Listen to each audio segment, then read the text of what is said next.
Hello, everyone. Welcome to TTT Thursday. I am joined today again with a very special guest, and we're going to get into that. And in 1 second, though, I'm gonna let you introduce yourself. But before we even get started, I don't want to get berated like I did in the comments before, which is we're not allowed to prolong this question. And the question is, do you know the question, by the way?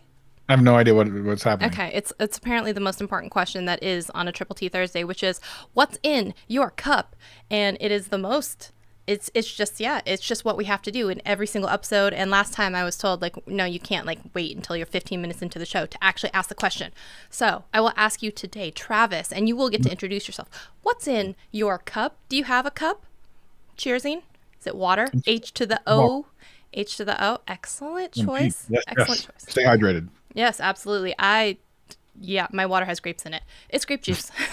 One way to think of it. It's grape juice. How old is that grape juice, Shelly? I mean, what are we talking about? FYI, it's from 2016. But that's the year it was, culled and hulled off the vine. So, the plants themselves and the grapes are older than that. So, there you go. There's that for you. All right. So TTT Thursday stands for tips, tricks, tutorials. But today we have my good friend here, fellow Seattle creator. And might I just say that probably within the next week or less, newest member of the 100K club. Can I say that? I feel like you're about to break that threshold very, very quickly, which is amazing. I remember when we were celebrating 5,000 subscribers and seriously. Anyways, so first I want to introduce y'all to my friend. This is Travis McP. His channel is linked down in the description as well as in the title. Travis, why don't you introduce yourself? And wait, before you... Okay, I'm so unprepared. I was supposed to have my sounds up. I'm going to give you some applause because you deserve it. Here we go, everyone. Welcome Travis to the show. Welcome to the show. Right. Why don't you introduce yourself?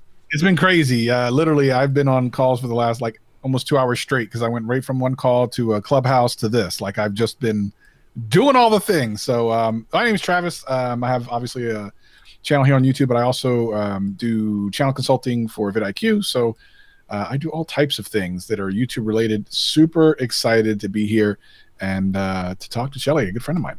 I know. How long have we known each other now? So it's funny because 2 weeks ago, was it? Maybe we had Brent on, from BYOT. And so Brent and you and I, Shannon, Parajetta, Amara, we all first met in the Seattle YouTube meetup group. And it's so interesting. If you guys have a YouTube meetup group or anything in your area, we try now, even though we can't meet in person. We used to meet in person, but now we kind of do it over Zoom and whatnot. But it's so much fun to actually get to talk with fellow people who know exactly what you're going through, but are also in the same city as you. It's just an extra layer of special. Would you agree? It's so much a part of the YouTube journey that I've been on that I was so excited. So I remember exactly how that worked. So I'd only been doing YouTube for maybe 2 or maybe 3 months when I found the group. I remember having a meetup group for my dachshund, and I'm like, oh, they have meetup. I wonder if they have one for YouTube, right? So I was like, let me see the Seattle YouTube group. Well, so I looked and there was, and I'm like, oh, this is really great. So I was super hyped. I'm like, oh my goodness, I get to meet other YouTubers. And at that point I hadn't met any, right? So it was just really amazing thing. And I think if I remember correctly, the first one I went to, Andrew Edwards was on, which is ironic. Was it the first one or maybe the second one? Maybe not the first one, but it was one of the early ones. Who now is, he's your friend. I mean, he's a buddy of mine, whatever. But yeah, I mean, I remember going and I was quiet, and I think I was quiet at all the ones because I wanted to just learn.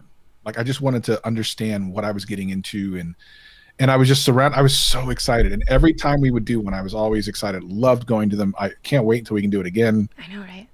They're so much fun. So yeah, if you can find out if you have we went to meetup.com and look for one, or look at your Facebook groups around your area. Really getting around other creators, if you've never been to a VidCon or VidSummit, there's nothing like it. It's so special, right? Yeah. It's oh my God, I found my people that understand me. This is amazing. And if you don't have one, I might encourage you to maybe start one. Because, you know, I think once you put it out there that you're creating something like this, you'd probably be surprised, or not surprised, the number of people that come out of the woodwork to be like, yes, I want to be part of this. I want to totally talk to y'all about this. And in fact, some of the people in the chat right now, we got Dutch Can Jam, which is Dave. We got Paragetta actually down there so this is all Seattle YouTube people in the chat as well, coming to support you. What's up? What's up? Okay, so there's a couple of standard questions that we will ask of all guests. And then if you've never been to a Shelly live stream, which it's okay, whatever. No, and just, you know, my feelings are hurt because I don't see you very often, but that's okay. I like to live with Post-its. So we will have some Post-its I collected some hot takes, and you guys are more than welcome to add yours down in the selection in the comment section down below as we start getting into Travis's intro and bio. But I want to hear your guys's and gals's basically YouTube growth myths, either bad advice you first heard, things that you heard that turned out later to not be true. Put them all down in the comments so we can chat about them. Maybe one of them's already on one of these Post-its. We're going to go through a whole bunch, and maybe Travis has a whole bunch of his own. I didn't really prep him. We started with one hot take, and then we're like, yeah, we'll just do a whole bunch of stuff like that. And then we never really talked about it again, and then it was like, hey, live stream, it's happening. So I didn't get to talk with him before, so we'll get into all of that. But start with what got you onto YouTube, and how did you get to where you are now? Like, what is this journey? So yeah, it's I had a podcast about maybe 2011. Like, how long ago was that? My goodness. It's actually started before that. So you know, I've always been interested in like entertaining people, and I always kind of wanted to try YouTube, but it wasn't until 2018 that, well, I would say 2017 where I kind of tried it and I gave up, and then 2018 when I really was like, okay, I'm going to give this a go. I saw a video by a friend creator, now a friend creator. At the time, I was just a guy I was watching, Gary, the Everyday Dad, who had just celebrated his first year on YouTube and had gotten 10,000 subscribers. And I remember thinking, wow, because before that video, I was convinced there was no way you could grow on YouTube. I was like, everyone who's big could never be big if they had to do it all over again. Like there's too many people on YouTube, too crowded. So I just didn't even bother trying. But when I saw that, I'm like, oh, wow, maybe there is still a chance. So, you know, I got my act together, tried to figure it out, obsessed, watched every growth person on YouTube, Brian G, Roberto, Nick Nimmin, like all those guys. And now I'm friendly with all of them, which is kind of crazy. And just really wanted to understand and become a student of the game. And just, you know, employed the tactics that actually worked. I think like anyone, when you're first starting out and you kind of want to see success early, you're willing to try just about anything and learn what didn't work. And some of those things we can talk about today, because I think people are so excited to try to get their channel off and running, and they'll see these channels that blow up that they think, hey, I can do that. And when someone tries to give them the shortcut, they're all about it. But the reality is, probably of all the social media software or social media platforms out there right now, YouTube might be the hardest to grow on. I mean, almost every other one has some type of, like TikTok, you can just, I mean, right now TikTok is the most exploitable. Instagram and Facebook, I mean, there's tons of people that have kind of, you know, found their way through by either ad campaigns or hashtag and stuff. It's a little bit easier. YouTube is just, you need to hold people's attention, and you need to be good for the most part. So yeah, and I just took it to myself to say, I'm really going to obsess over this. I gave myself a challenge for the first year. I said, if he could do 10,000 in the first year, I'm going to do 10,000 first year. If I don't hit it, I'm going to quit. Wow.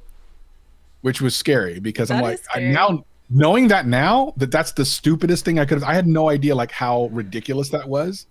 But I knew that I needed to keep myself like honest. I figured if after a year I hit 10,000, then I'm doing it right. If I didn't hit 10,000, I'm not doing a good enough job. I just don't want to do it anymore. Wow. I hit 20,000, which was nice. But crazy ambitious too, though, because wow, I know some people who've been posting for years and years and years and have yet to break, you know, like 3,000. So giving yourself something right out of the gate of like 10,000 or bust, or taking the channel down, that's nuts, man. It was crazy. Whew, it was, looking back, and I'm like, what were you thinking? I have no idea, but like, wow, that is some motivation right there. Yeah, I mean, yeah, these YouTube streets, baby. It says D. Niman said them YouTube streets are hard. Yeah, he knows I talk about the YouTube streets all the time. Yeah. What's up, D? How you doing? I sent you a message on Twitter, by the way, which you promptly ignored. That's cool. My feelings aren't hurt at all or anything. It's just trying to be nice, but whatever. Apparently, we're not cool that way. So Pixelpia says, I have not even gotten 1K after 2 years. So Pixelpia might have failed your challenge, but Pixelpia is still doing a fantastic job teaching people. Yeah, so yes, not everyone has to have the same rules. We will say that. Right. And it's very lucky for you that you're that success story too. Not lucky. You worked really damn hard. Okay. But it's great that you were able to meet that goal. So, okay. So what kind of videos do you make currently on your channel? And did you always make those types of videos? So I'm mainly in tech, and more specifically right now, mobile tech, but no, so initially, I just wanted to figure out what type of content I should make. So I tried a couple of videos that are unlisted. I did I did a taste test of different milkshakes from Burger King. I don't know what I'm thinking, but whatever. I thought it was good. I watched it the other day. I'm like, that's actually not bad. But yeah, no, I ended up in tech because I always bought tech and I always loved tech. And, you know, doing something that you really love anyway makes it a little easier. But one of the things was, you know, well, I can't afford all the tech that these guys were reviewing because they're getting it sent to them for free. I'm like, I can't do that. So I started reviewing things around the house. I even made runs to like Big Lots, which if you're not familiar with is kind of like a discount store. I went to like Dollar Tree. I was looking for any kind of tech I could put up on YouTube. I just wanted anything. Ironically, one of my most viewed videos of all time was something I had in my house for over a year. So sometimes you don't need the latest and greatest. It just needs to be something people are interested in. Absolutely. All right. Are you ready to do some myth busting? Let's do it.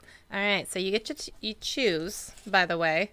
You want this stack or this stack to start with? I mean, we're doing them all. It's just which one we start with.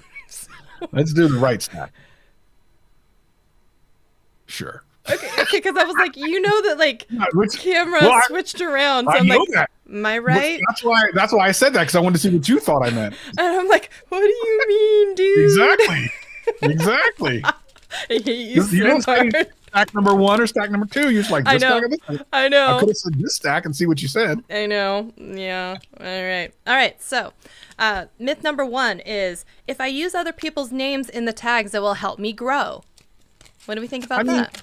So maybe, but the thing is, it depends. So one of my early videos that really took off really fast was about something about MKBHD. If you're not familiar with MKBHD, he's a big tech YouTuber, one of the biggest on YouTube, very well known, super popular, has done all types of stuff outside of YouTube, just very kind of famous. And it got a lot of views very fast, especially for the channel size that I was at. So maybe, and there are tons of reaction channels that have kind of blown up doing reactions to bigger YouTubers. Is it a guarantee? No. And is it what you always want to do? Not necessarily, unless you are like our reaction channel or a T channel or whatever the case may be, that where it makes sense. But and this is kind of something that I think will probably come up a couple times during this conversation. And like I tell everyone, you really have to think about it, especially if you want to grow subscribers, like what are you having them subscribe to? And when people tell you to niche down, it's not a magic bullet, and it's not even so much about the YouTube algorithm, although it does have something to do with it. The reality is this: if I come to your channel and I see you have a really cool how to bake a chocolate cake video, and I'm so impressed, and it was the best cake I've ever had, and I subscribe, and the next video is you going out to the shooting range shooting things, and then the next one's a vlog, and the next one is how to plant plants, and I'm not interested in any of those, I'm not going to watch any of them. And the reality is YouTube looks at that as saying, this new subscriber isn't watching any of their videos. I'm going to stop showing them those videos. And that's the thing. That's why you need to niche down. And that's why you'll find some of these channels blow up quickly. If you watch really carefully at these channels that blow up quickly, I just was on a call with someone. We found a really small channel that's doing Singapore street food, and it is blowing up, doing tremendous, but it's all Singapore street food. When they tried things other than that, not so much. So that's what the niching down portion means. It's getting you where you need to be in front of the right eyes so that YouTube can continue to find those people, send your content out, and you grow and all the things. Okay, so 2 things we're going to touch on really quickly. One is going to be, why the hell should we listen to Travis McP? So no. And Shut up. Okay, no, it's I fine. really don't know. Because you're, the Amara fan club. I'm gonna be the Travis fan club. You remember actually in a couple of meetups I did introduce you, and you're like, I don't know if you remember that, but I'm very good. I'm so about myself. It's so funny because I make fun of this stuff all the time. I get real weird about promoting myself. I know. I get real like. So this is why I'm gonna do some of this for you. So by the way, if you guys did not know, okay, so Travis is about to cross 100,000 subscribers on his platform channel. I mean, amazing, great stuff already. Okay, he's been a featured channel, basically kind of a creator on the rise under Front Page Tech with John Prosser. And then not only that, but you've had a couple shout outs from Casey Neistat. If you've seen that on your Twitter, with my Twitter's about to blow up and stuff like that. I mean, you've worked alongside like some of the big names you've already talked about now, because of your current job, which is basically you work full time now at vidIQ, basically helping people help grow their YouTube channels. So you have seen thousands upon thousands of YouTube channels, and you're able to have more access to analytics than a lot of other people do to see trends and be able to pull out information from numbers. So if you guys are wondering why, not only probably some of the stuff that you've learned from working with all of these channels and working and seeing what happens, you've been able to apply to your own channel and also help grow that. But it's been amazing to watch you grow. Now, the other thing, so that's why you should all listen and subscribe to, Travis, because he's amazing. He's great. Also, he has a fun Instagram, which you can go find, which is basically a grumpy old man who wears sunglasses that I think you should bring back. And if you are going to look for that, then you're just going to have to go find it. Trust me, it's still good. And then, okay, the second thing is we just received our very first super chat of the entire stream. So thank you to Alan Osborne. If you have a question or a YouTube myth or a hot take, drop it in the chat. But if you didn't know this, Travis, everyone who comes on here has to sing for their supper, but also has to dance for the super chats. So I'm going to play a song, and you will get to choose it. Hold on, I have my own super chat songs. I do this. Right? I know. And actually, I was going to tell you, I'm a little bit mad at you because you've got "Welcome to the Niminati" with your beautiful radio DJ voice. If you guys did not know, if you guys join the Niminati, which is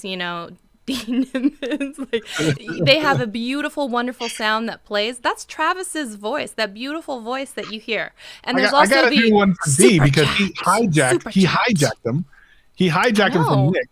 Well, here's the thing, though. I was actually really upset. I'm like, dude, Travis, we've been friends for years, and I have no super chat voice or bring the phone. But people wanted this. I knew. I still want it. I don't know nothing about this. I was pissed at you. But anyways, that regardless, 1 second here. We're gonna make you dance for the super chat, but to make you feel better, I will put on the overlay that has the bubbles, and the lights, so it doesn't seem as so it seems like you're hidden under the disco lights. So you can say the super chat thing, and you get to choose a song, and then we're gonna dance. So, all right, I got one over here. You want me to hit it or? Oh yeah, do it, and then I'll find the overlay. Gonna do the bubbles. Tell me what you're doing. Oh yeah, there's D. Yeah, I told you I'd do some custom ones. I didn't know Shelly wanted some. I'll do some. Here we go. Ready? Of course I do. Okay, go ahead. Do it. Whoop, whoop. I'll keep it just short enough so that there's no copyright claim. Thank you for that. Okay, you know what? That was not good. Okay, you get to choose a song. Hold on. You get Got Away, Driven by the Beat, or Bigger Picture. Let's do Bigger Picture. Bigger Picture. Here we go. And you have to dance and boogie. Thank you, Alan Osborne, for your super chat.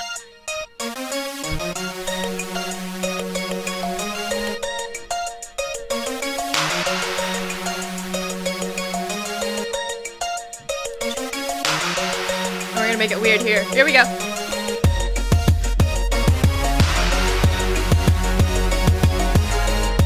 Video. This seems awfully long for $5. That's why you come to a Shelly chat. It's just a lot of fun. Your $5 goes farther here, people. That's a value right there. That's value. It's a value. It's a value right there. Yes, absolutely. And then also sometimes the super chat screen stays on because the rainbow spinning wheel of death. Speaking of which, you just got yourself a Mac computer, And I've been loving all of your, Windows users tries Mac products for like the first time. They're hilarious. But anyways, all right. Are you ready for the next? I gotta shoot one today or tomorrow, whenever I get an opportunity. But yes, that is going to happen. Are you feeling better with Final Cut Pro? No, but that's because I haven't used it very much lately because some of these videos I need to get out quickly, and I'm just so much faster. You're still using LumaFusion, aren't you? I'm using a lot of LumaFusion. I love it. All right. But I am going to go right now. Are you getting the M1 iPad to do LumaFusion? Yeah, I got to order it. All this stuff. 5 a.m. tomorrow. I saw you like, how early do I have to get up? I didn't know it was going to be 5 a.m. I was hoping they would say like 6 or 7 or even 8. I'm like, let's do that. But 5, bruh. It is what it is, dude. You're the one who wants it. All right. Are you ready for the next myth? Are you ready to bust it? Let's do it. Bust it. I haven't been on TikTok too much. Okay. The next one is gear matters the most. The most? No. Well, audio does. Oh, wait. We never even finished the use other people's names and tags. Oh. I was going to say, if the video is maybe about them, yeah, maybe throw it in, but just to do it, to have it, no, not the most. All right. Gear matters the most. You're up. Audio gear matters perhaps the most. Video gear, I mean, you can use your phone nowadays. I mean, almost any phone that came out in the last like 2 or 3 years is excellent. I'd say like 5 years.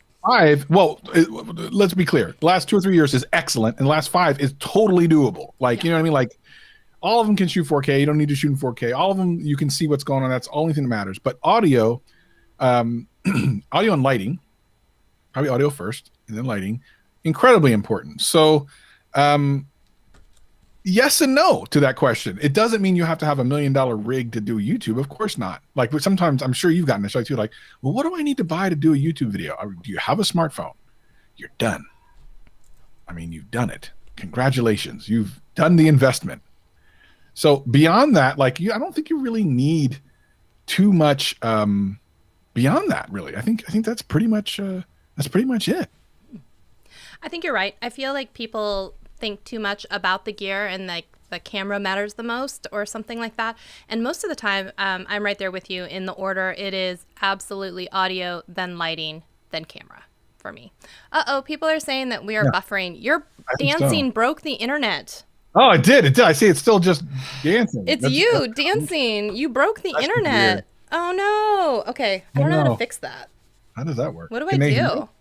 I don't know. Are we still streaming? Can you stop streaming and then stream again and then start again? I don't know. It looks like, buffering/frozen. And I'm wondering what exactly.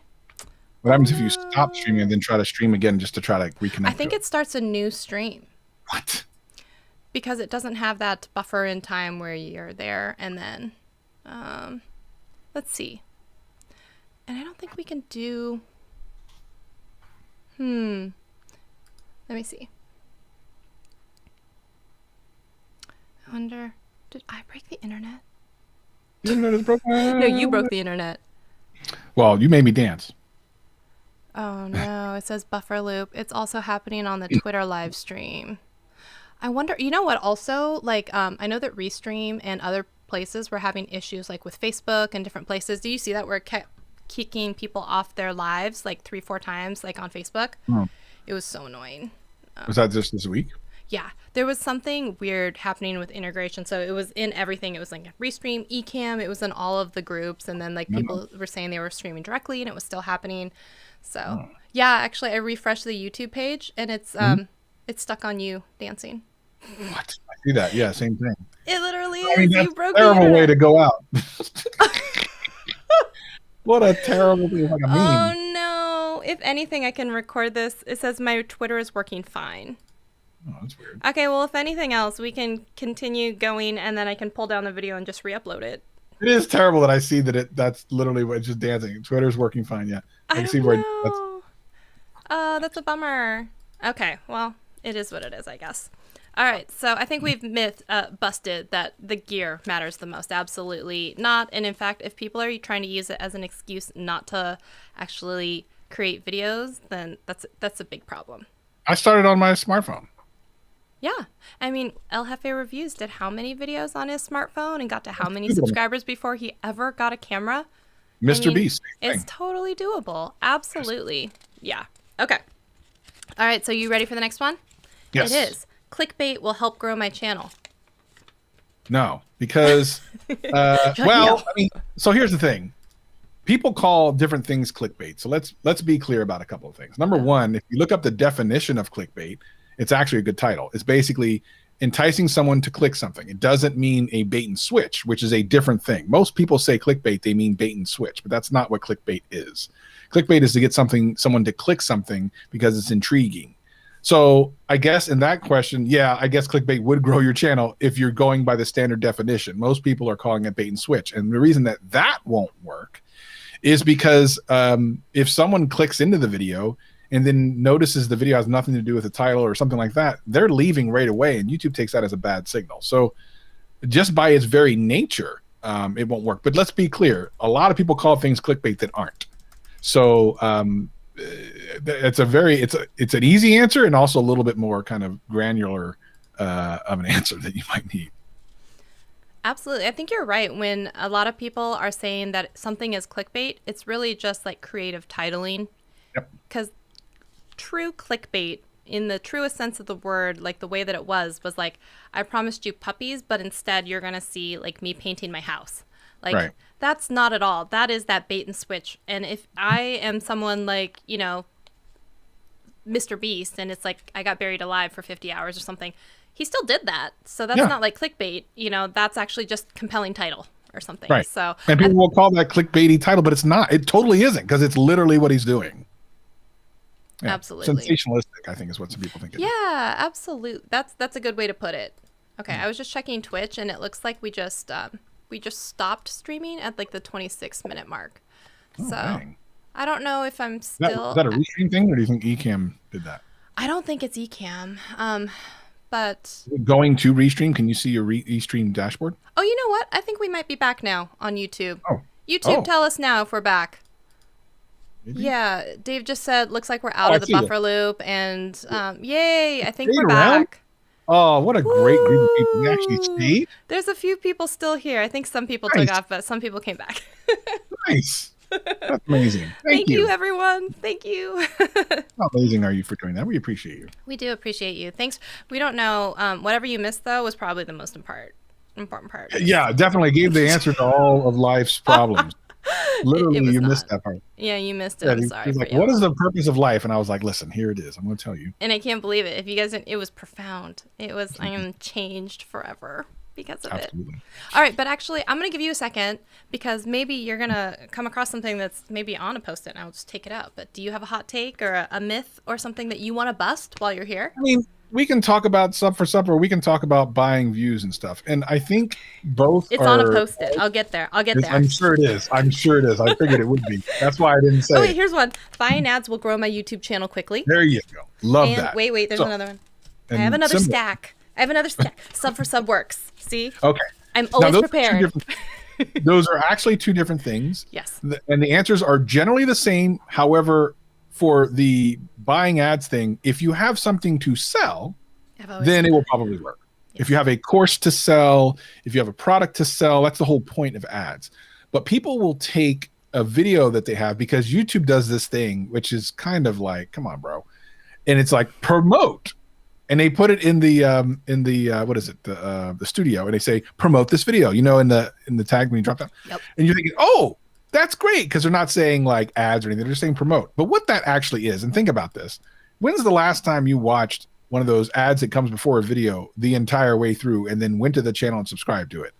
How many times out of the millions of times you've seen those things come across have you ever done that? Close to never. Close to never, which is exactly what's going to happen to your money. Close to never.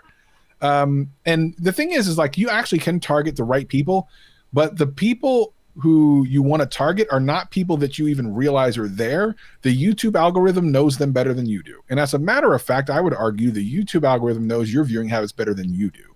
That's why you can go to the front page of YouTube, the home page, scroll down, find something from a creator you've never watched before and a topic you probably have never looked at before. Watch the video, and I practically guarantee you're going to like it, because YouTube knows you better than you.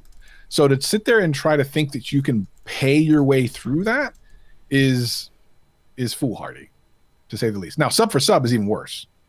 As we talked about before, when you subscribe to something, you're basically setting up an expectation for the people that are subscribed. Now, the people that are subscribing to you already know they're not watching your content. They already know they're not going to. They're just trying to get that number to go up. So when YouTube sees that you've gained 20 subscribers this week, all sub for sub, you put out your next video and none of those 20 people look at it, YouTube looks at that as a bad thing. It says these people subscribe to you, but they're not watching this content. And the more times that happens, the less likely it is for that video to ever get any views. So you're actually shooting yourself in the foot, which is kind of hilarious because that's what you deserve. I don't know. But it's true. That's what you deserve. To do it. I was a little bit sad, but that was You're a little saucy. So, yeah. You're a little saucy. A little saucy. Well, but let's that's what not it forget, sub for sub is also against terms of service for YouTube, and people like to forget that, but it actually does spell it out, saying things like that. So you can always use that as a crutch if someone wants to be like, hey, and the way that people now try and say it, they say like hug for hug. Like sub for sub. They have all these different ways of saying it, and it's just hilarious because it's just like dumb for dumb. You got it. Yeah, exactly. Always something.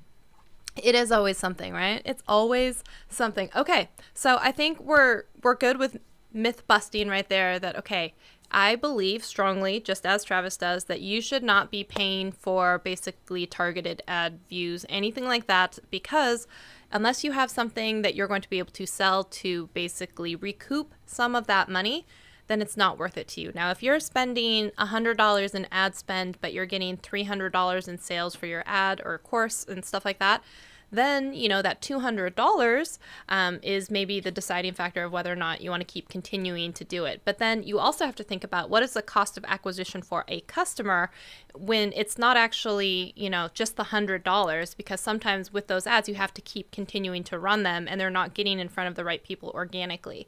So, you know, could you take that extra $200 and actually spend it in different ways to get organic traffic, or is it like just funneling money down kind of like a drain in some ways? So just keeping that in mind, and then the whole sub for sub thing. And it's probably a really great way to get yourself also blocked from a lot of channels, because a lot of channels already have it in their basically forbidden library catalog of words. A lot of people will have moderators or people who are going to time you out, delete comments, or possibly ban you from a channel for doing basically what is spam.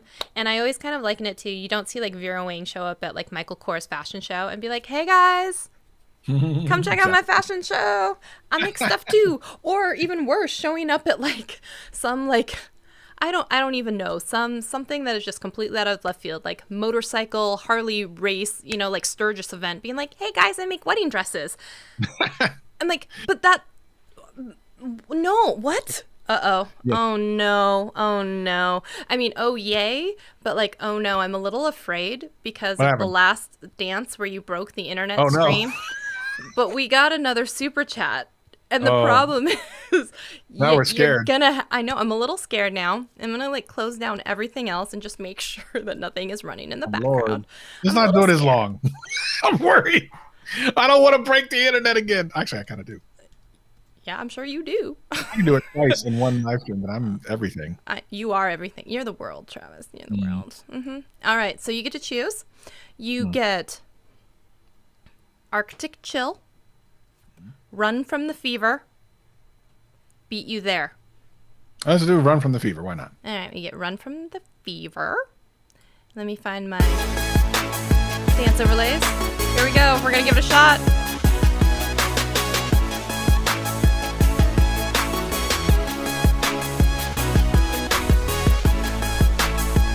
Before and after the mix, thank you for your super chat. If you have a YouTube myth that you want busted or a question, make sure you drop it down below.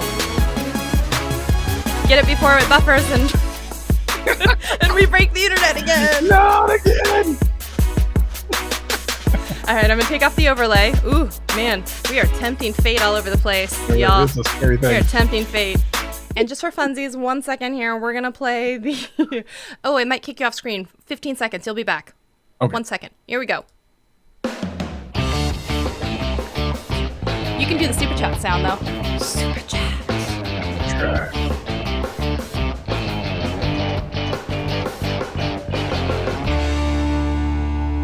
Before and after the mix, Alex, thank you so much for your super chat. We appreciate you. If you have, though, something that you want to leave besides hug for hug, bananas for bananas,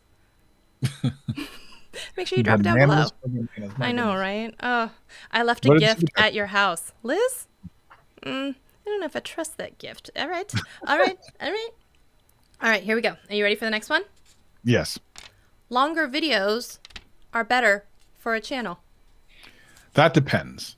It depends on a couple things. Like if you're trying to get monetized, technically it can, because you have to get to your 4,000 watch time hours. As long as your retention's good, technically, sure. But if you're talking about besides monetization, maybe. If I want to learn how to restore a carburetor, I'm going to expect to have a pretty long video. If I'm learning how to mix a drink, it better not be 30 minutes long, right? So you want to respect the viewer, their time, and understand contextually what it is they're watching. What should the expectation be? I think I saw a video the other day that was like, learn something in like 5 minutes, but the video was like 8 minutes long. I'm like, well, what's the rest of it? Yeah, like what's going on here? I'm definitely not clicking that. So yeah, I mean, just think about it. Just be kind of reasonable with it. And I think that while it can help, every niche is different. As a general blanket rule, you can't say that. Yeah. And so I would say too, if a channel is also looking to get monetized, I say sometimes like live streaming might be a better way for them to sometimes get watch hours than just creating longer videos, because statistically watch time is already longer. People tend to stay longer on live streams anyway because they like seeing their name, they like having the conversation, they enjoy, so they'll stay on longer. But also, as a caveat, you have to keep the videos on your channel. Some people think, oh yeah, I'll do that, and then unlist them and like completely private or delete them, and I'm like, then they don't count. But right. Just to say longer videos are better as like a YouTube myth, I don't think that's truly a thing. I think videos need to be exactly as long as they need to be to establish a point and tell a story. And they don't really need to be longer or shorter than that. I think that there used to be a whole lot of videos need to be, you know, over the 10-minute mark so I can get a second ad roll in there. And then it was like trying to fluff and fill to get it to that point. But now with ads already being inserted at like the 8-minute mark too, it doesn't really, I don't feel like the longer videos, I don't feel like it's a thing. I feel like, anyways, I just think that's a myth where people are always like, you have to make long videos. And I'm like, I don't think that's true. If you want to make a 4-minute video, you know, some people were famous for a 4-minute video. If you want to make, you know, the 50-second video, if you think that, I think there's also this myth as well sometimes that unless a video is long, it cannot be useful or powerful. And I think sometimes you can teach something in 30 seconds or in 3 minutes. It doesn't make that video any less or more valuable than the same content being taught in like a 6-minute video. You know, some people like it explained slower and twice. Some people want it succinct and fast, you know? So I think that just saying the longer videos are better in general, it's not a thing. So, totally agree. All right. Are we ready for the next myth that we're about to bust? I have a feeling one of them is going to be about tags, isn't it? Maybe. Yeah, maybe. We still have several post-its to go. Oh, I'm just saying. Following trends are the best way to grow. That's a good way to grow. Is it the best way? I don't know. But it's a good way, especially if it's something that's really popular. But you know what's perhaps even better than just blindly following trends, especially if you're following trends outside of your niche, which is probably not a good idea. Actually, it's not a good idea. Is to somehow figure out how to bring a trend into your niche. Yes. I actually use a couple of people as like examples of this. Legal Eagle is being one of them. Because if you think about it, for those who don't know, Legal Eagle is a lawyer who has a YouTube channel. And you might think, oh, that sounds terribly exciting. Let me watch a lawyer on YouTube. I think it does sound terribly exciting. Okay, you're generalizing the population that in some ways that aren't true. When I want to go to YouTube to watch something, I'm not watching a lawyer on YouTube. But having said, I'm not watching an accountant. I'll watch a lawyer. Exactly.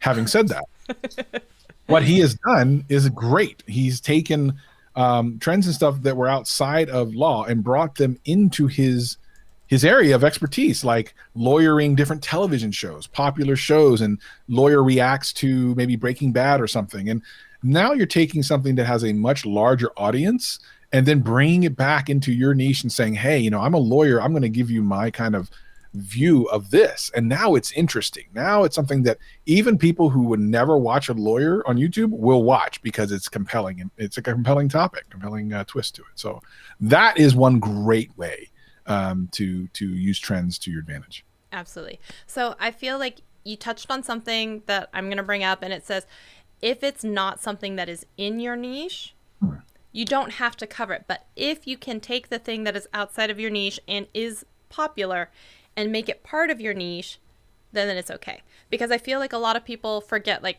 I would say something like Philip DeFranco, let's say. He does late breaking news, but in a year from now, you're probably not going back and watching a year's worth ago video, even though it was late breaking at the time, you got a lot of views, so you're capitalizing on the views now, but it's not this evergreen thing that still matters 2 years from then, because it's, you know, a particular point in time news. Now, if you were to take something, that's just an example, if you were to take something about, let's say, the last presidential election, right? If you cover something about the presidential election, then it's only pertinent to maybe that particular piece in time. But if, let's say, you're talking about psychology and the pressures of what social media does to a politician, that can be done at any time, but illustrated as a point in time with what happened maybe in the last election, if that makes more sense. So, like, you can take something that is current and bend it to what it is that you talk about, but it doesn't have to be the focus of what you talk about at the same time. So it could be, how do you deal with, you know, political pressure and social media? That's a timeless, evergreen topic, and it's just a really great illustrative point of, like, how maybe people in the past have used social media to their advantage or disadvantage during an election cycle. So if that kind of helps illustrate that point, it's a different way of thinking about it, and I think that you touched on that exactly. So. Yeah. Yeah, perfect. Now, we did get one in the chat, and it's already on the next post-it. You may have seen a flash of it anyway. So this was, tags don't matter, or, you know, tags, don't, you know. Basically, we're going to talk about tags. Let's just talk about tags. Everyone wants to talk about tags. Everyone wants to talk about tags, right? So tags themselves, it's hard to argue that they matter anymore. However, it doesn't mean that there isn't good information within the context of what's going on in a tag. So if you use something like vidIQ, when you're looking up tags, it actually gives you information about that tag, like the kind of the weighting of the amount of people that are searching for that, and that type of information is important. That's the important part. The tag itself and putting it in the tag section is not going to make a difference. And YouTube has even said this outwardly, like they're just like, you know, use it for misspellings, which, by the way, is a good thing. You actually should be using it for misspellings. But at the end of the day, like, it's not going to bring you a ton more subscribers if you get just the right tags, because YouTube is more about the viewer and what they engage. And they say this, they've even dropped some videos recently about this. They're more interested in the viewership, whether they were satisfied, if the topic is something popular on YouTube, and very little of that has anything to do with tags. So there are tons of videos on YouTube with millions of views and have no tags. And I can't think of any where the tag made a big difference. So at the end of the day, maybe they used to be super important. They're not as important today, but that does not mean that the research tools you're using to look up good tags is not a good information, because it is. Absolutely. Now, we actually just talked about this in the Ladies of YouTube Clubhouse room that I'm usually in on Thursdays before this live stream. So if anyone out there, it's not just for ladies, it's for also, you can come as a gentleman, as a supporter, and also get a lady's frame of reference and perspective on questions that you just may have been afraid to ask before.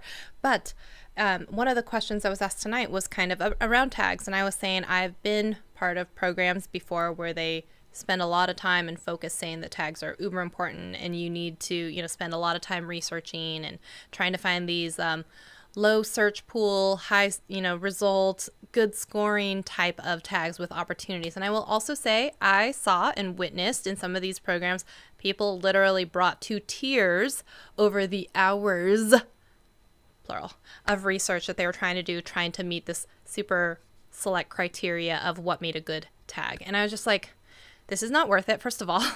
Like, great tags are not going to save a crappy video, so I would care more about what the content of the video is. Let's start with that, okay? And the title and the thumbnail, those are very, very important. But also, this whole, like, ranking tags, and you forget, like, oh, are you in incognito? Is it in the first 48 hours because you get that bump for newness? And then it's like they're crying because like a week later it's no longer ranking. And I'm like, well, no shit. You know, it's just like there's a lot that's happening here. And then as soon as YouTube came out and said they're not really that important, they didn't say they matter zero. They just said they're not as important as maybe people think. And I was like, until they actually take away the field, that means it's like absolutely not important. I do think it's good for spelling mistakes. I do think it's good for certain types of things, you know, whatever you think people might be searching to also find your video. I don't think it's worth reducing anyone to tears over, spending hours upon, and stressing that much about. So I would just say, do it if you want to. Why not? It's an extra helping boost. But don't stress yourself out so much about it that you're going to like actually start crying. So just don't do it. Just don't do it. Just don't do it. Just don't do it. You're being silly. You're being silly. All right. Ready for the next myth that we are going to bust. Here we go. Shout outs will make my channel explode. It can, but sometimes that's not a good thing. We've seen a couple of places, and there's tons of videos on YouTube from creators that have been shouted out, and they did blow up. But again, we're going to go back to the whole thing I talked about with subscribers in the first place. YouTube will also tell you that the subscribers don't really matter that much, and they both do and don't, but that's a whole nother conversation. What happens with a shout out is you are now sending a specific type of viewership to your channel. You better hope and pray it's the right viewership. For me, it worked out great because front page tech type viewers are viewers that like my type of content, so it worked. However, a shout out from a channel that is not directly related to your niche or does not have the correct viewership can basically put you in a spiral of nothing. There's a couple of videos on YouTube from people who've gotten shouted out. I think one from the kid from Gary V, where he actually quit the channel that he got shouted out from Gary V because it wasn't getting any views on anything other than like just being there because Gary V told them to go there. There was a guy who got shouted out by, was it, I forget, one of the other bigger YouTubers, and kind of the same thing happened. Like it didn't do anything for him. So it can be good, but you've got to make sure that the person is in your niche with the right viewership, and the synergy's got to be there. Like there's an art. Once upon a time, it used to be enough just to get shouted out by a bigger channel, whatever, but it's not the case anymore. Yeah. You touched on a lot in there. So one, the shout out has to be from someone who is actually aligned and in your actual sphere of like related almost, because like for you and front page tech, it makes sense. Both of you kind of do like tech stuff. Although I will also say there are some people who got shouted out that I've seen from that didn't do as well with it. So I think a shout out only goes so far. It may bring some eyeballs and attention to a channel, but if you don't have a library of things that are going to help back it up, if you don't have continuing good content from that point forward, those people will not stay and they'll be unengaged, and it's actually a huge detriment to your channel because then you have a bunch of people who are subscribed to you who are never going to watch your content, which is not a good signal to YouTube either. And you have a lot of people that are doing it because they love the other person. They love, you know, Casey Neistat, but they don't know you and they don't probably love you and they have no real loyalty to you. Now, one shout out that might have worked is, you know, when he shouted out Sarah Dietschy, but that was a very, like, she was making a lot of the same type of content. She basically did an entire homage to him about like how to vlog like Casey Neistat, which caught his attention, which can make sense. But if it's just someone random, if it's like the world's best baker is then shouting out someone who is just like a motorcycle repair channel, just because it's a really big creator and the number is there, it doesn't mean that the interest in the audience is aligned. And it can actually then do damage not only to the person who shouted you out, but it can do damage to the people who actually did get shouted out, because people may be coming there and actually get nothing like they were wanting or expecting, and it actually just tanks your view to subscriber ratio as well. So I mean, it can actually really do bad things for you, but everyone keeps thinking like, if I just get a shout out from this big creator, my channel is going to make it. I'm like, and it's the same thing of like when I hit a viral video, my channel's golden. I'm like, but if you have no other videos, if all of your other videos are bad, if you have no other library of content, what good will that do your channel? And so people are always like, oh, I just need one viral video, one video. And I'm like, wouldn't you just rather have a bunch of videos that do pretty darn well instead of one video that did all these views and then nothing else? Like, yeah, I've worked with many channels where that's the case. They had one big video that, and then the worst thing is when they have a video that has nothing to do with the general direction of their channel. I've had that too. I've had that conversation, which is very difficult to tell them that essentially the 50 or 60,000 subscribers they have are basically more like 300 or 400 or maybe 3,000 or 4,000 Yeah. because they did one type of video. And I remember the young lady was telling me, she goes, I did this one video a year ago because it was trending, got a ton of views. And now anything else I do doesn't get video views except for if I do more like this. And I hate doing this. I'm like, well, there you go. There's your answer. The other video, right? I even could say I have an example like that where I did painting the bottom of these Louboutin shoes in this red paint color, which actually has nothing to do with my channel. It did fairly well. I have sold a bunch of that red paint, but like that's cool. It is the #1 thing on my Amazon affiliate sales is selling these little bottles of red paint and paintbrushes for like repairing the bottoms of Louboutin shoes. Basically, it's because you can paint any shoe bottoms and make it look like they're Louboutins because it's the same red. But so I've sold hundreds of bottles of this. But the thing is, like, I'm not a shoe repair channel. I'm not a DIY channel. And, like, I'm not a high-end luxury fashion brand. Like, have you met me? Like, no. So it's at some point, I think I'd, like privated that video because I didn't want people, like, continuing to funnel traffic to my channel for this video that has absolutely nothing to do with the rest of my content. Yep. So absolutely, like, the wrong video views sometimes. Just because you have a video that does fairly well, it doesn't mean it's actually a good thing either. Because now I'm trying to teach YouTube, I'm not a shoe repair channel and I'm not a high-end fashion channel. Please stop sending people to this video because if they subscribe wanting more of this, I got nothing else for them. I got nothing on my channel. I just got off a call with a consultation with a young lady who has a channel. She has a mixture of shorts and then regular videos. We talked about kind of the difference between those. And when we went into our analytics, it was interesting to see that we pulled up one of her videos that had like the long form video, which had 1,000 views. And we had a short that had like 2,000 views. And the 2,000 view short, I think, got like 4 or 5 subscribers.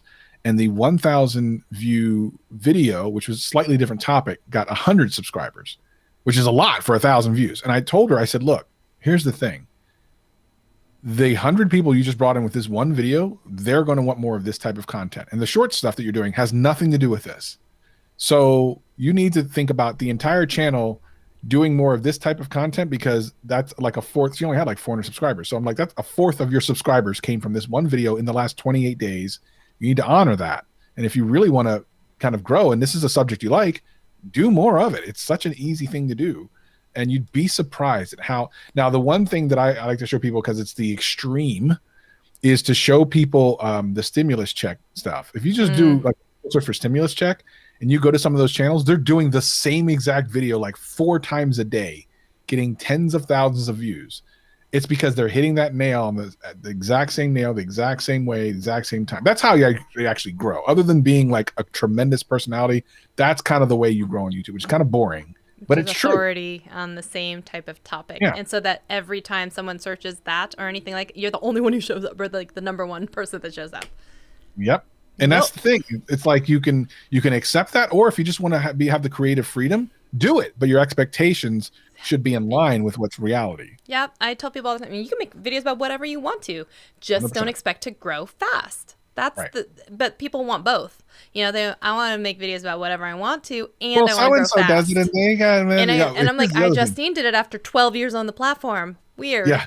And she'll still tell you that, like, my cooking videos didn't do that well, like, yeah, relatively speaking, right? And the funny thing is that what people don't recognize is at that level, even those people are technically having underperforming videos for those out of niche video. They look good to us because 100 or 200,000 views looks like it's a ridiculous amount of views, but maybe their normal view range is 500 or 600,000 views. So to them, that's a failure.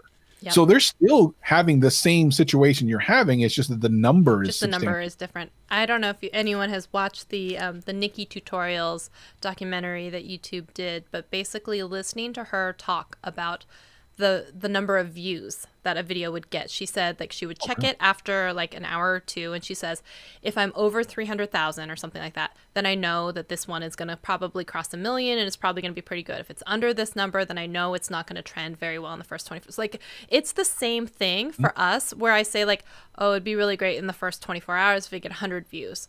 It's just that she has, I don't know what she's at now, like 20 million subscribers, and we have, like 30,000 subscribers. So it's like, it's the same number. It's just at a different scale. So they still have that, but we look at it and be like, oh, 200,000 views. I don't even know if I think my top performing channel on my video is like 240,000 views, period. And she's worried about that after like 2 hours. But that's just saying it's a different scale, you know? And the reality is, I remember at one point going, I'm afraid of the sliding scale of success. I remember this. I was thinking about this a couple of years ago. I was like, I'm afraid that every time I get bigger, I'm going to want bigger success before I'm satisfied. So I said to myself, okay, what's reasonable? I said, if I get to around 100, I even separated it from subscriber size. I said, if I can average about 10,000 views per video, that seems pretty successful to me. And I would think I'd be happy with that. Matter of fact, I think I even went lower than that. I think I said 5,000. I said, that sounds like a lot.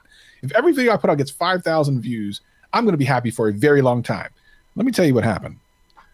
I will go into a slight depression if I get 5,000 views after the course of like a day. Even I'm going to be eating some food. I'm going to be not wanting to talk to nobody. It's a bad thing, and that's ridiculous. Like I fully am aware it's ridiculous for me to be thinking that's an insignificant number. There's a lot of people that can't do that, but for me, the sliding scale of success, I am a hamster on the hamster wheel of that. Yeah. Unfortunately, like that number has never stayed anywhere. I've never gone, okay, that's the number I feel good at. Every single time I hit a new number, it's like it's not enough. And it is never enough on YouTube, because then they're very keen to tell you, because, you know, it's like this video is performing 9th out of, you know, your last 10 videos, or, you know, seems like people aren't watching this as much as usual, and you're like, get off my back, YouTube, I just wanted to make a fun video. Yep. You know, or something like that. It's very hard sometimes to look at that and be satisfied when, if you are numbers driven and that kind of thing,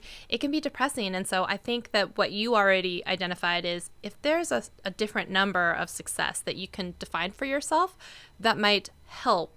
But it can be tough, because that number will always grow. Your subscriber number grows, and then all of a sudden that view number goes from, instead of 5,000 views, you know, my good, you know, now it needs to be 10,000 views. Then it needs to be 100,000 views. And for me, like, it's the same, because it used to be like, it's sad and depressing for me to be like, yeah, I'd like to get 100 views, you know, and you're like, I'd like to get 5,000 views. And, you know, Nikki Tutorials like, I'd like to get, you know, 300,000 views in the first 2 hours. Yeah. Just like, whoosh. Well, yeah, mind blown. And that just never changes. And it's a human thing that we need to really be more paying attention to the impact we're making. Because I think that, I'll give you an example, and the kind of behind the scenes thing. Shelly, I don't know, were you there, Shelly? Were you on? I don't remember. So I was a couple weeks always ago, there. I'm a lurker. I think you were there. So the YouTuber meetup that we did recently, I was there. Where Chris Perillo, who is an OG tech YouTuber, spoke. So he was talking to people on the Zoom meeting before we started, and I popped in. I really felt like I interrupted something, because for a second he stopped, and then he continued. So I thought, oh crap, he must have been saying some secret sauce or something, and I must have interrupted him. And then something came up, and someone asked him something, and he goes, oh, you should ask Travis. He knows about all that tech stuff. Now, I was floored that he knew who I was. And because there's a story there. Like, I had looked up to him and watched his content like a decade ago. Like, I would be at work watching his content. I actually interviewed him on a podcast like a decade and a half ago. Yes, I remember. Okay, sorry. Yeah. I was there for this. Yeah, I was floored by this. And I didn't let on how floored I was. But you couldn't know how little kid I was in my brain, thinking this is a guy that I literally wanted to be like. Like, I wanted to have the success he had, and he knows who I am. That was like, okay, the views are important, but that's actually way cooler than a 30,000 view video in so many ways. So you'd be surprised at how some small things like that, just even people acknowledging that, you know, you're doing something cool, is actually better than the numbers ever could be. So yeah, it's pretty dope. I know exactly what you mean. I actually had a moment like that with Chris. Just randomly, he was going to, this was before he had joined the company that he works at now, but he was maybe going to do his own little startup. I don't know if you remember, like that, where it was kind of a creators helping creators type of thing. Yeah.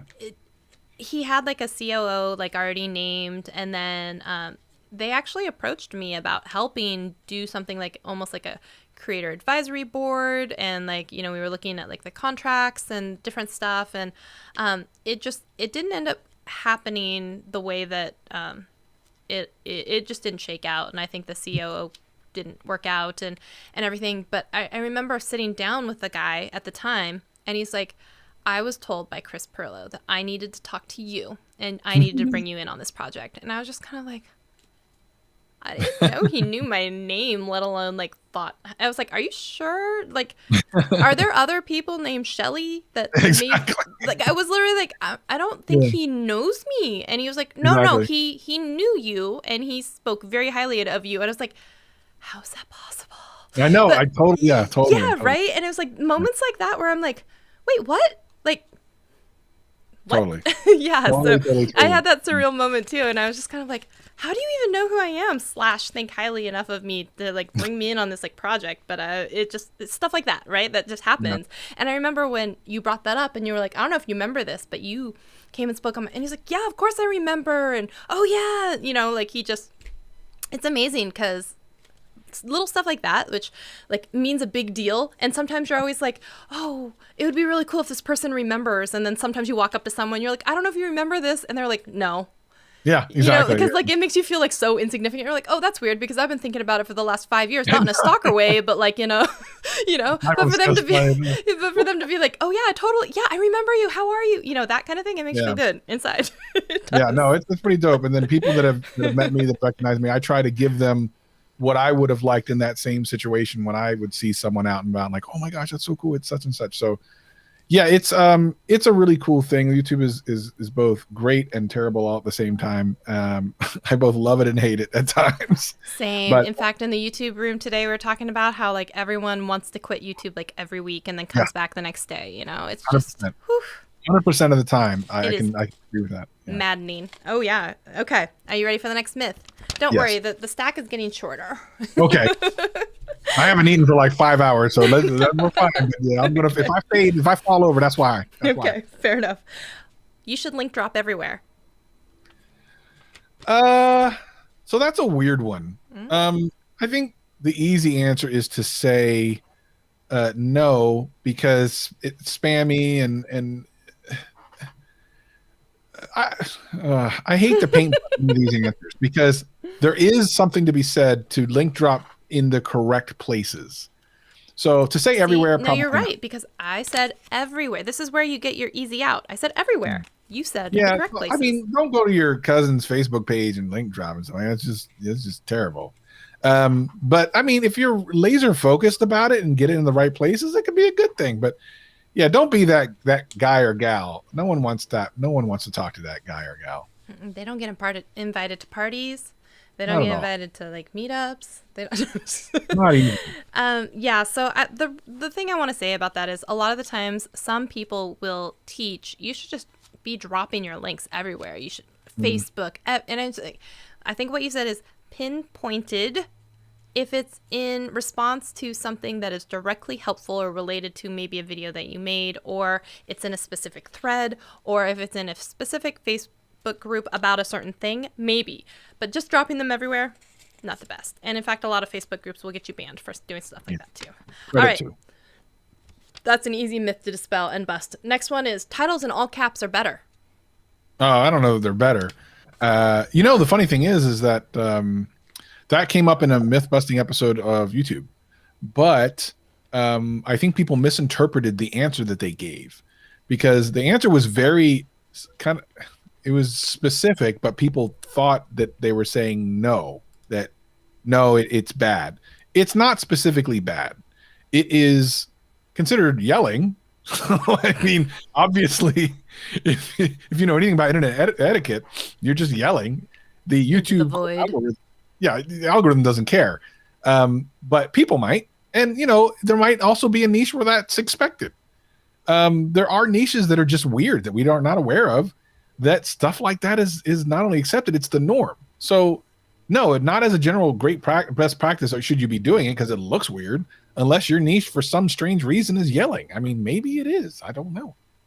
I'm gonna agree, but the myth was it's not gonna perform better just because it's in caps.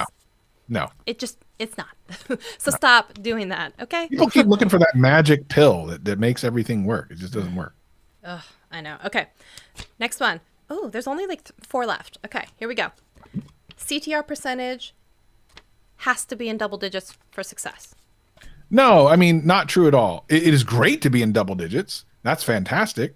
But no, most videos that have tons of views are lower in CTR because they got so many impressions. So the ironic thing is you want it to be high at some point, but then in order for it to really reach out and get a bunch of exposure, it's going to get lower. So no, it's great if you can get that up front, like early, because your first impressions are to people who know you or have watched your content, so it should be high. And then once it starts getting pushed out beyond that, it will naturally lower. So yeah, I mean, it does not need to be. I have tons of videos that have done well that never hit double digits. I love that you said all that you said, because there's so much in there that people forget. Okay, so first of all, the reason why it's worded like that, I say the CTR percentage. I always say CTR percentage is half of the equation, because the other half is the number of impressions. So if you're only shown to 3 people, right, then you could have a 100% CTR, let's just say, because all 3 people clicked, but it doesn't mean anything. Let's just say, though, you could have a 2% click-through rate on, 1 billion impressions or something, and you're going to want that second one, even though it's a lower percentage. So the percentage is only half the equation. And absolutely, what you nailed it with the first 48 hours is usually going to be, that video is going to be shown to your subscribers or people who know you. And then all the time after that, it's possibly going to be pushed out, depending on how your people reacted to it. It's going to be pushed out to more people who might also enjoy said type of content. So you should hopefully have a higher percentage in the very first part, because people should know you and your thumbnail and click on it because they're subscribed to you, and hopefully, got notifications, all this stuff. But then hopefully, as you then get more impressions, the percentage, it's absolutely going to go down, but hopefully you can maintain. And a lot of the time, the average is somewhere between 2 and 9%. So it's not like a big deal if you have a lower one, if it's also in conjunction with a very high impression ratio. So just keep that in mind. I think people are just trained, oh no, I have to have double-digit CTR. And I'm like, you also have to have people see your thumbnail. 100%. It's just a thing. It's just a thing. All right. Very true. All right. Next one is Mcn's. They're a good idea. Bruh. I didn't even finish it. Bruh, as soon as you say those 3 letters, I'm already done. I know. And that one got onto a Post-it because it came up in the YouTube Ladies Night. And so I was like, I'm going to throw that one in on a Post-it just because you mentioned it. But yeah, I mean, look, here's the thing. I don't know what they used to be like. I just know what they kind of are like now. They promise a lot, especially before you sign up. Oh my goodness, they give you all the attention before you sign up. But I know a lot of horror stories after. And for the most part, the ones, and the thing is that they'll have testimonies, but if you really pay attention to testimonies, 9 times out of 10, it's the larger channels, because those are the channels they're paying attention to and actually trying to help and do all the things. It's the smaller channels that are like, oh, cool. Yeah, I'll sign with MCN. It seems cool. And blah, blah, blah. They promise me this, promise me that. Only thing you're doing essentially is signing over a paycheck to them that they're 9 times out of 10 not doing anything for. And the things that they're offering you sometimes are things you could go out and get yourself, like a what is it? Epidemic Sound.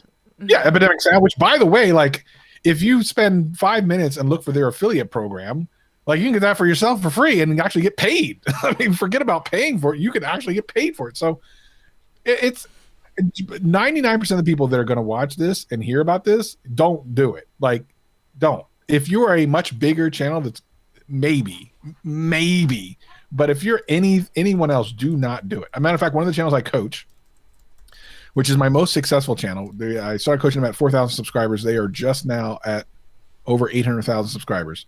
They were approached by an MCN, offering them a big bag of cash, which sounds interesting at first until you realize they actually want a percentage of their channel, not like of their revenue, but of their channel. Oh, shut up. That's new. Crazy. That's crazy. I'd only seen like Mr. Beast now start offering to do stuff like that in the future. Well, that's different. I think Jimmy would do right by people, but this is just a regular MCN. And when I was like, look, that's just the silliest thing I've ever heard in my life. That's crazy. You should never do that, because you might think, oh, they're going to give me like $1,000 in a smaller channel. Like, they're going to give me like $1,000, and they're like 20% of my company. I don't really make any videos, I don't make a lot of money, so this sounds good. But then you're indebted to them for like the next 5 years or some stupid thing like that, and you're never going to get that $1,000 back. Just generally speaking, for the most part, most people know. So let's, for a second, break down what an MCN is. So an MCN is going to stand for multi-channel network, and what it does is it acts somewhat almost like a management company for some YouTubers. They can help you negotiate brand deals, and usually for a percentage of your ad revenue. It's usually somewhere between 10 to 20%. Sometimes they're also throwing in management fees if they're getting contracts for sponsored deals and stuff like that, kind of in that same realm and percentage. And they'll usually sign you to a contract. Could be multiple years, and a lot of them are going to have auto renewal unless you have a certain amount of time that you give them as a cancellation. And a lot of the MCNs that are out there will also use bigger creators to lure in the smaller creators and be like, look who's with us, look how much attention we give them. And they promise you things like more time and attention, better creator access at events like VidCon, or maybe certain things where they'll take you to events and have like better privacy, like stuff like that. They'll promise you these things, or they'll promise to get you more brand deals in exchange for this stuff. And so it can sound enticing to newer or creators that are like, oh, I feel overwhelmed right now with inquiries and emails and all of this stuff. But also, they will insert themselves into getting your AdSense money first and then paying you second. So AdSense will actually start paying them, and then they will give you your paycheck after they've taken their cut. And one company that actually, I forget what the name of the company was, you know, the one that was, they actually went bankrupt, and then they took off with a whole bunch of creators' money because AdSense was paying them, but they did not pay the creators. And technically, they should have only gotten a small percentage, but they decided to keep all the money and use it towards liquidifying all of their assets while in bankruptcy. And a lot of these creators got no money at all.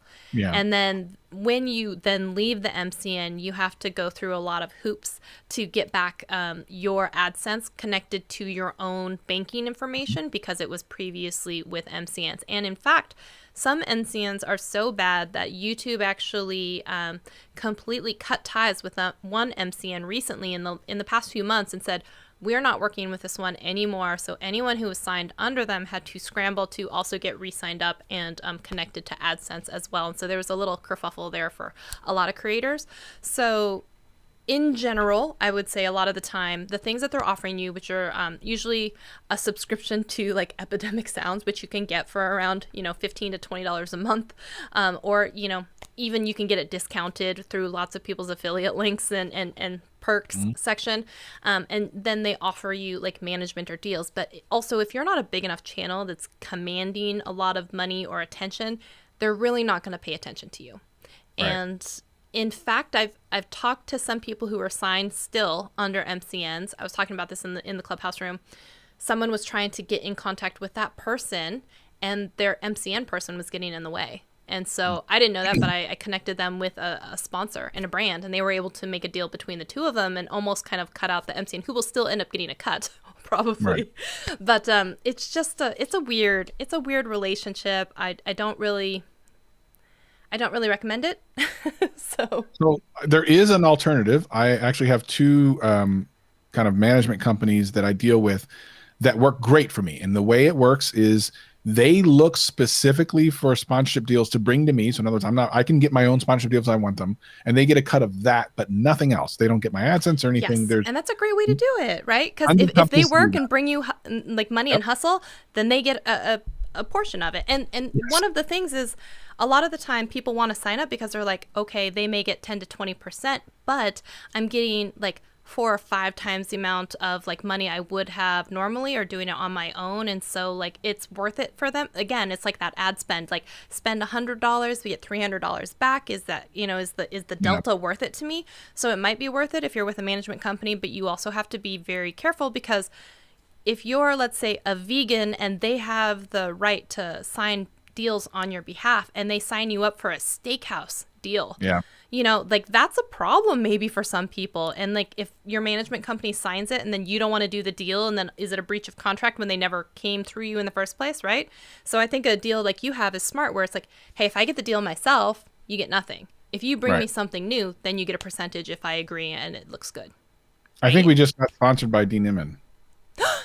Oh my God. Oh my gosh, that is This happens when I get the. It's so funny when I get the live stream. Sometimes super chats come raining in. It's nice. No, that's weird because we usually don't get a lot of super. And I don't think I've gotten one that large ever. So, D, Good one. congratulations for the largest super chat ever. So Whoop, whoop. you guys can help me with. All right, you ready? We get. Yep.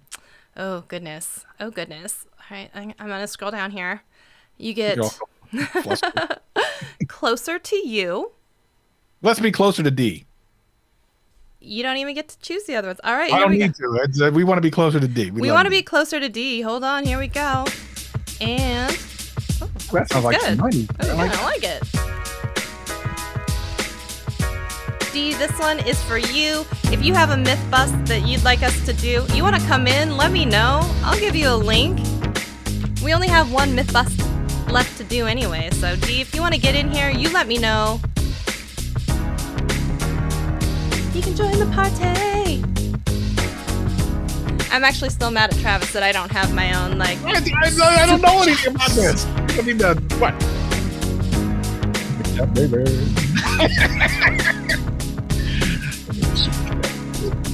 I feel like you're really not giving it your all. The sultry one. Super chat, but make it sultry. Me in the house super chat. Oh my goodness, great.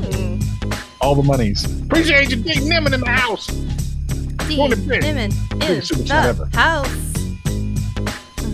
That's like $1 million where he comes from. I think that's like $1 million, $5 How or many something. pesos is that? How many pesos is that? Oh, D is still stuck, isn't he? Is he still stuck? But, dude, But you know, if you're gonna be stuck someplace, you know, Mexico's not a bad place to be not a terrible stuck. place. I miss D so much. I can't wait to see him again. That's my buddy. That's my homie. I know, right? Ugh. D, are you guys buying a van? You gonna have it down by the river? You gonna go on your on your trip? What's the deal? What's the deal, D? What's the deal? Okay, last one. Yes. Giveaways are a great idea. Okay. Actually, why am I answering this? You've done giveaways on you answer this one. Are they great? Starts with you, dude. I've never done a giveaway, but I won't do giveaways because I don't want people coming to my channel for the wrong reason. Because I'm not going to continue to do giveaways. So, you know, and the thing is, there's tons of. I've seen my friends. You have done giveaways. You did a creator giveaway. You made people make videos. It's not that's different. different. It was still a giveaway, different. was it not? It wasn't like a subscriber thing. This was for creators to do other things. Okay, so that's a giveaway. It was to creators, not the viewers. So here's the difference. I have a friend who did, Zach, as you know, Zach. He did a giveaway a couple years ago, and the worst thing about the giveaways, I think he gave away iPhones. The worst thing about it is A, you get a bunch of people coming in, and then as soon as they don't get it, they leave. B, the people who don't get it start to call you names like, "Oh, this is rigged. This is fake." Like, it's the worst thing. There's no upside to it. You get a bunch of people interested in the beginning. You get a bunch of people frustrated at the end, and then you're left like, okay, well, now what? I don't. What do I do now? So personally, I don't do them. You can do them for your community, and if you can figure out a way, maybe in a members only post or a Facebook group, like just the people that are really like your core group, I'd give away stuff to them all the time. I'd actually do it. I just don't let anyone know. So there you go.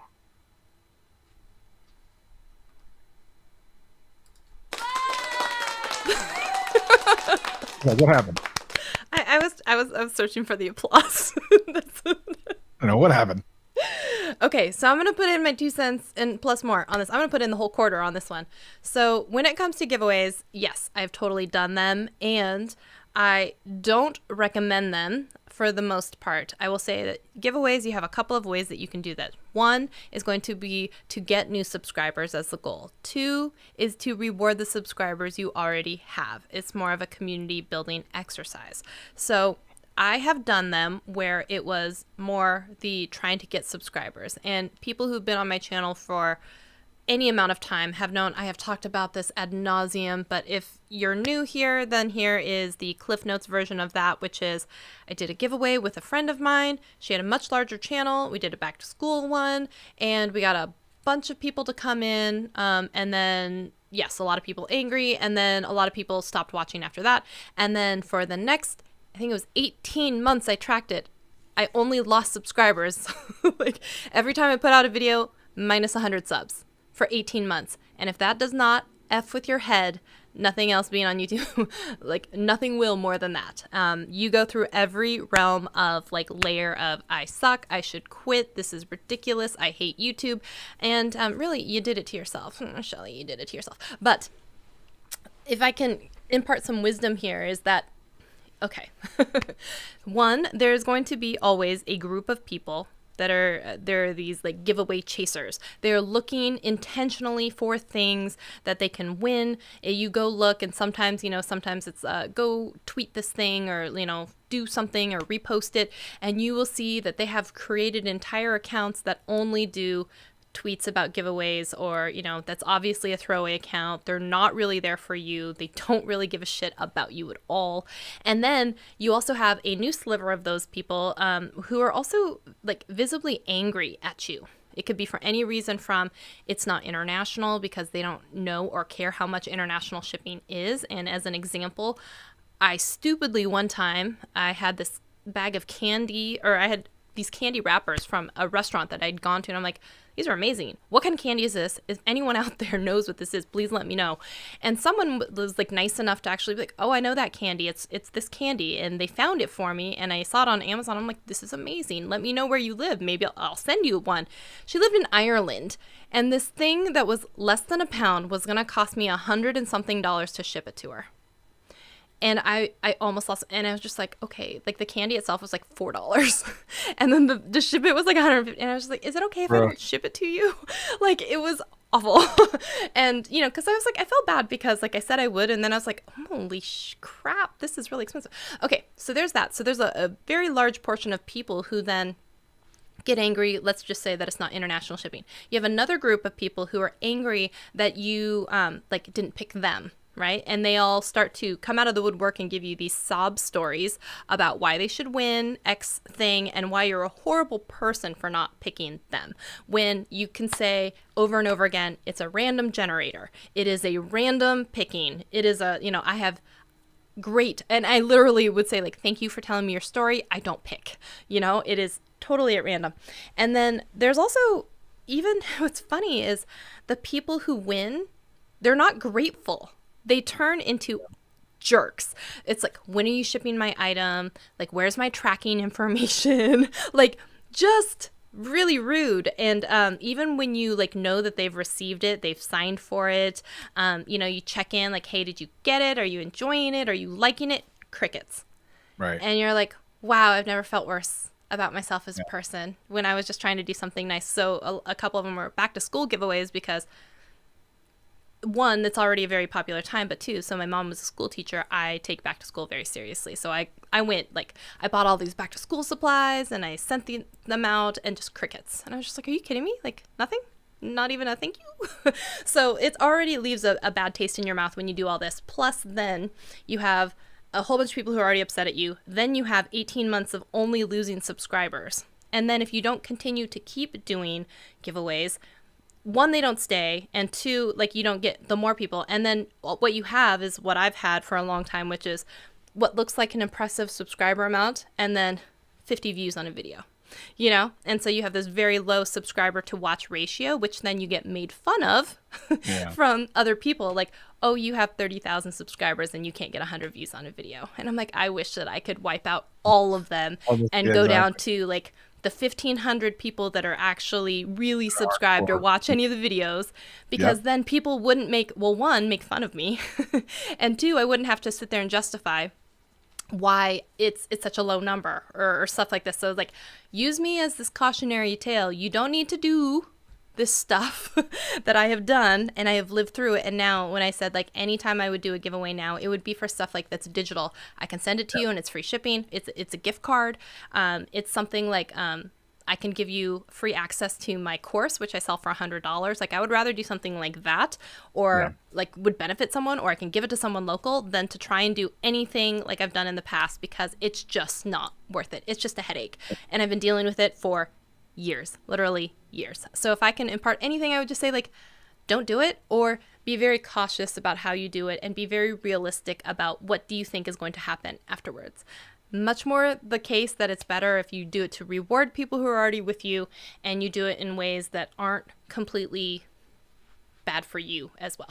So that's what I would say about that, because it's a tough idea. So digital rewards, if it's something that I can drop ship to them, like order this t-shirt from my Teespring shop, or, you know, here's a free animated subscribe button, which I sell in my Etsy shop for $7, or here's a digital file of something that I would normally sell for whatever, I would much rather do that. Because also, when you give away something like that, some people just won't enter because it's not interesting enough to them. And I'm like, that's fine.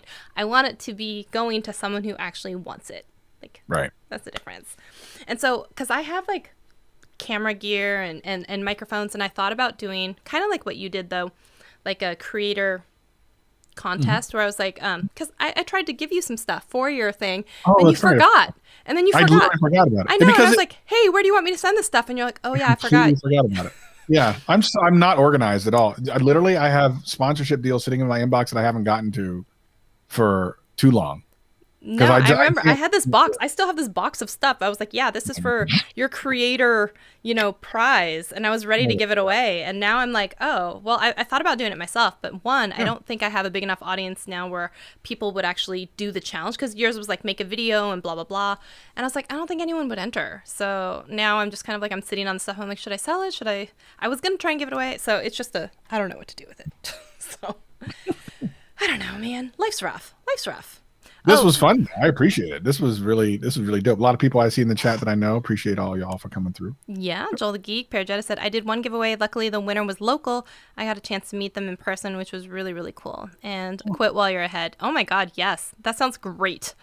That sounds awesome. Okay, so do you have any last myth busting that you want to do? Stuff that you were going to put on a Post-it, but you didn't get a chance to?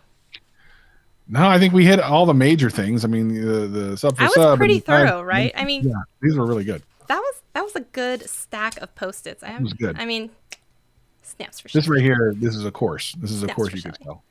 Shut up. I mean, I love you, but shut up. Shut up. All right. So first of all, I want to say thank you so much to Travis for being a guest on TTT Thursday. Love that. Appreciate you. I'm so excited for you to basically be crossing 100,000 probably like next week. We'll probably be doing a celebratory post for you, right? So if I tell anyone about it, I'm not going to say anything when it happens. Well, here's the thing. I remember. So D was live streaming when he hit it, and then he said that he was going to order, you know, pizza. And here's a question for you. Do you put pineapple on pizza? Do you think it belongs on pizza or no? Stop. You're about to get booted off my live stream. You boot me then, because that's ridiculous. You shut your face when you're talking to me, because I'll have you know that pineapple on pizza is fabulous. Terrible. Fabulous. Anyways, so he was going to order pizza as a celebratory thing. What are you going to do when you hit 100? I probably am, if you know, depending on what time of day it happens, I'll do a live stream. I actually had a lot of things planned that I'm not going to do now, but I think I was just thinking about the other day, I'll probably do a live stream countdown as it happens, just because that's the one thing that I want to do with the people that really support me. I think that'd be fun for them.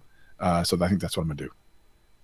Oh, wait. Okay. So apparently, okay, my bad, Danielle, because when you said you said go Travis, I thought you were saying like go as in like the non-pineapple, and I was like, don't you encourage him? And then and she said, what? Pineapple on pizza? Okay, you're back in the cool kids club. Okay, yeah. See, tech for your needs. Pineapple belongs on pizza. You crazy Travis. Pineapple belongs on a lot of things. Pineapple grilled, pineapple upside down cake, pineapple flambe, pineapples on pizza. Yes. Oh, that was for the 100K. Yes. Okay, so she's very excited for you for the 100K. You can do the what is it, the Hawaiian with ham and it's okay. It's not bad, but it's not something that I'm going to spend. Whereas Greg, I think Greg has a thought about this too. I think he doesn't. I will say pepperoni, pineapple, and jalapeno is one of my favorites. You get sweet, you get spicy, you get a little bit extra spicy. It's pretty good. It's pretty good. So everyone else here is pineapple belongs under the sea. Yeah, obviously this is the wrong channel. I didn't know this was a pineapple loving channel. I think I gotta go, because this is maybe a meat loving channel or a GTFO. I mean, that's all it is. No, it's fine. We still love you. Different strokes for different folks. What kind of pizza do you like? Anything with meats, just lots of meats. Oh, lots of meats. I'm all about that. The meats. Okay, cool. So where can people find you if they want to hang out with you more? Down the street on the corner Friday night. Awesome. And if you guys didn't understand that, that was Travis McP. And if you want to subscribe to him and help him get a little bit closer to the 100K, we would all appreciate it because he deserves it. He's been working very hard. He's a very good creator, and he gives back to the community, and we love him. So thank you so much for coming on the show. Any last words you want to tell the peoples? What I always say at the end of all my videos, peace and love, peace and love. Peace and love. Right after this.